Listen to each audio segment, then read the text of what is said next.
colonialism and the rivalry of powers, the race for world domination. So far, I have told you about European politics, but to understand the road to the Great War, we need to look beyond the continent's borders, to Africa, Asia, to all the places where European powers began to carve up the world like a cake. The end of the 19th century. Britain controls a quarter of the world. The empire on which the sun never sets, they called it.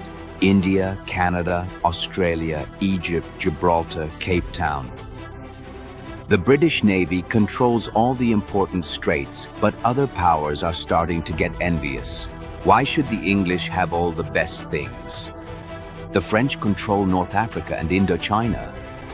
The Russians are pushing into Central Asia toward India. The Germans arrived late, but they want their share too.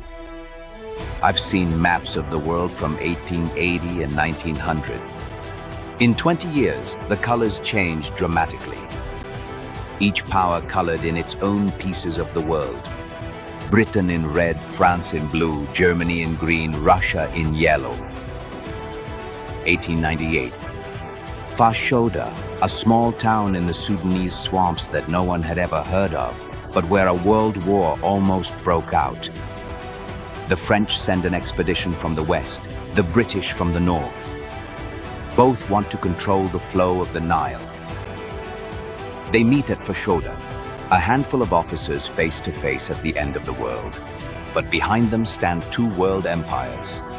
Captain Marchand for France, General Kitchener for Britain. Diplomatic notes fly between Paris and London. Britain mobilizes its fleet, France its army. Europe is holding its breath. Finally, the French retreat. They don't have a fleet strong enough to defy the Royal Navy, but the insult remains. Another reason for hatred between two neighbors. William II declares, "Our future lies on the water." The Germans want colonies too. Cameroon, Togo, German East Africa, German Southwest Africa, but they arrive late. The best pieces are already taken. All that's left for them are scraps, deserts, jungles, inhospitable regions. This makes the Germans even more furious. A place in the sun, that's the new slogan of German politics. But that place has to be taken from someone else. And who will that be? The British don't want to give up even a piece of their empire. The French are holding on to their colonies, and the Russians keep pushing further east. 1900. The Boxer Rebellion in China. All the powers are sending troops. Germans, British, French, Russians, Japanese, Americans.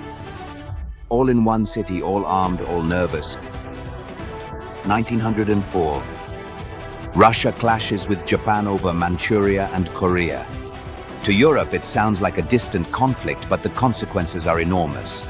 Russian admirals send the Baltic fleet halfway around the world to the Pacific. On the way, they nearly sink British fishermen at Dogger Bank.